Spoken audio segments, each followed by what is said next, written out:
Hello everyone, good morning বন্ধুরা। আজ মঙ্গলবার আর আমি এখানে সকাল সকাল ঘুম থেকে উঠে গেছি। এখন বাজে ঘড়ির কাঁটায় 7:15। তাও মনে হয় যেন অন্য দিনের তুলনায় আজকে আমার একটু অনেকটাই দেরি হয়ে গেছে উঠতে। তা বন্ধুরা, আমি এখান থেকেই ব্লগটি শুরু করলাম তোমাদেরকে সাথে নিয়ে। দেখো, উঠে সবার প্রথমে ঠাকুরকে প্রণাম করে দরজায় জল দিয়ে আমি ব্রাশ করে নিচ্ছি। কেননা ব্রাশ করে নিয়ে আমার কাজ হবে সবার প্রথমেই রান্নাঘরে ঢোকা, কেননা বরের ব্রেকফাস্টটা তৈরি করতে হবে। বর আবার বেরিয়ে যাবে দোকানে। তার সেই তুলনায় আমার মনে হয় যেন আজকে আমার উঠতে 10-15 মিনিট দেরি হয়ে গেছে। আর এখন এমন শীতকালটা এমনই অবস্থা, দরজা জানলা তো খুলে কাজ করাই যায় না, সমস্ত ঘরেই লাইট জ্বালিয়েই কাজ করতে হয়। দেখো বন্ধুরা, সবার প্রথমেই কিন্তু রান্নাঘরে আমি চলে এসেছি কাজ করতে। যেহেতু বর দোকানে যাবে, তার ওঠার আগেই কিন্তু আমাকে অনেকটা কাজ আগিয়ে নিতে হবে।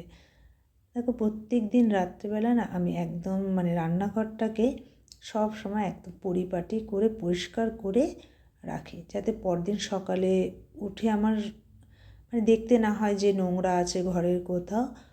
পরিষ্কার করে বাসন একদম মেজে ঘষে রেখে দিই।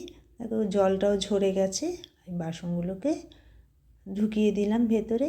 আর এখানে ফ্ল্যাক্সে তো 1 ফ্ল্যাক্স প্রত্যেক দিন জল রেখে দিই বরের জন্য, যে সকালে উঠে আমিও খাই, বড়ও খায়, দুজনেই 2 গ্লাস খাই। আর ঘরটাও একটু পরিষ্কার করে নিচ্ছি, ঘরটা ঝাড় দিয়ে নিচ্ছি।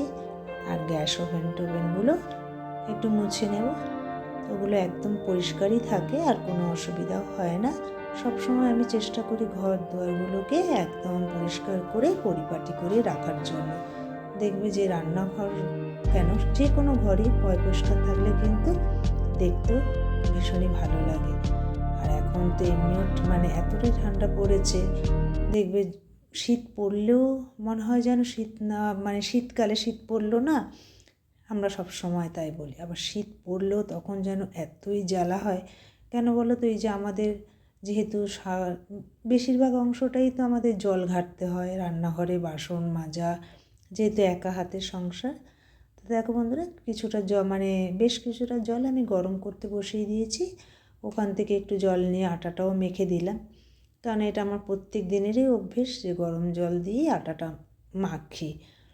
আর এখানে ফ্ল্যাক্সে আবার 1 ফ্ল্যাক্স জল রেখে দেবো বরের জন্য। বর উঠলে তাকে দেব, সে মুখটা ধুয়ে নেবে। আমরা কখনো নিজেদের কথা ভাবি না, সবসময় এদের কথা, নিজেদের চেষ্টাই করি না যে নিজেদের ভালো রাখার জন্য।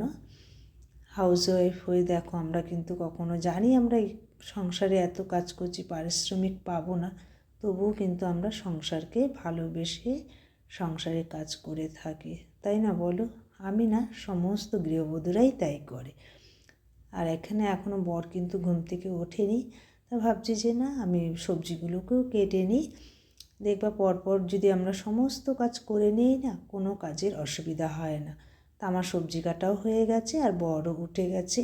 তা বরকে একটু জল দিয়ে দিলাম, দিয়ে দিচ্ছি, সে মুখটা ধুয়ে নিই। আমরা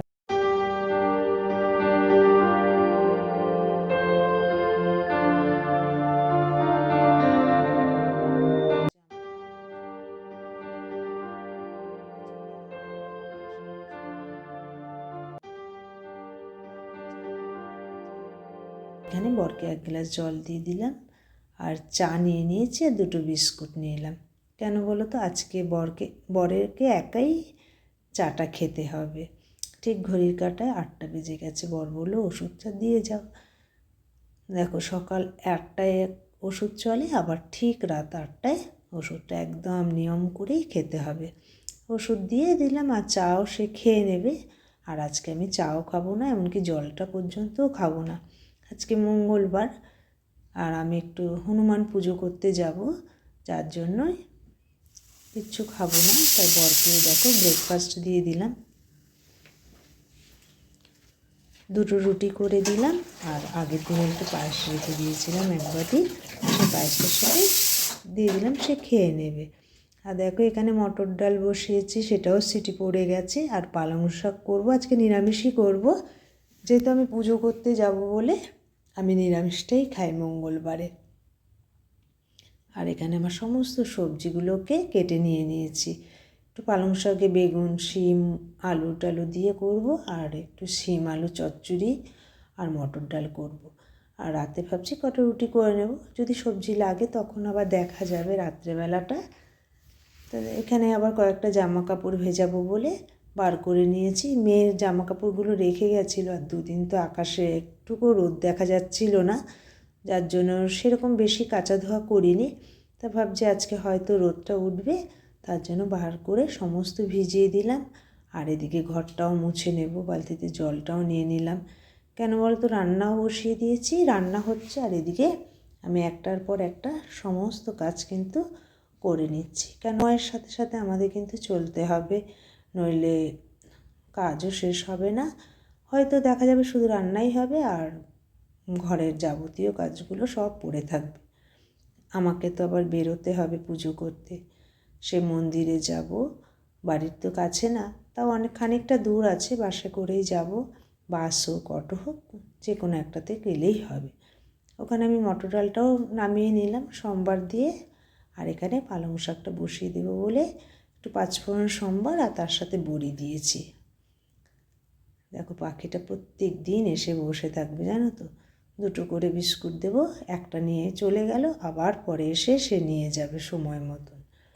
আর এদিকে পালং শাকের তরকারিটা বসিয়ে দিয়ে আমি আবার চলে আসলাম ঘরে, যে বাসি বিছানাটা তুলে একেবারে ঘরটা মুছে নিই। কেননা আমি আবার স্নান করে ঠাকুরকে একটু নিবেদন দিয়ে বেরোবো। আমি কোথাও গেলে সবসময় চেষ্টা করি যে ঠাকুরকে একটু নিবেদন দিয়ে যাওয়া। আর বাইরে পুজো করতে গেলে শুনেছি আমি এটা, যে ঘরের পুজোটা আগে করে যেতে হয়। তা আমি সেভাবেই চলার চেষ্টা করি, যাতে মানে যখন শুনেছি, কিন্তু আমি এটা ফেলে রাখি না, সব সময়ের জন্যই এইভাবেই করে আসছি। এটা আমার অভ্যেসে পরিণত হয়ে গেছে। তা দেখো রান্না বান্না করে আমি কিন্তু স্নান করে আবার কাচা ধোয়াও কিন্তু করে নিয়েছি। তা ঠাকুরকে একটু জাগিয়ে দিলাম, পরিষ্কার করে নিই, পুজোটাও সেরে নিচ্ছি। দেখো এখানে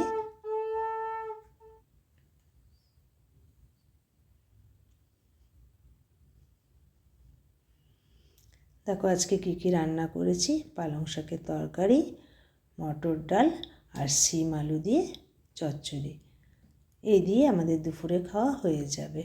আর কেননা আমি তো এখন বেরিয়ে যাব, সকালে আজকে আর ব্রেকফাস্ট হবে না, কখন আসবো তার কোনো ঠিক ঠিকানা নেই। 10:30টার মধ্যে ব্রাহ্মণ ঢোকে, এখন আমি পৌঁছাবো, তারপরে পুজো হবে। আর এখানে আমি কাপড় জামাগুলো কেচেছিলাম, সেগুলো একটু মেলে দিই।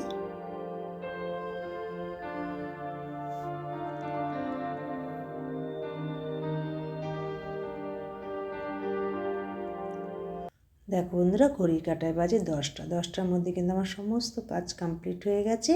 আবার চলেও এসেছি আমি মন্দিরে পুজো করতে, কিন্তু ব্রাহ্মণ আসেনি, আজকে অনেকটা লেটে ব্রাহ্মণ ঢুকেছে পুজো করতে।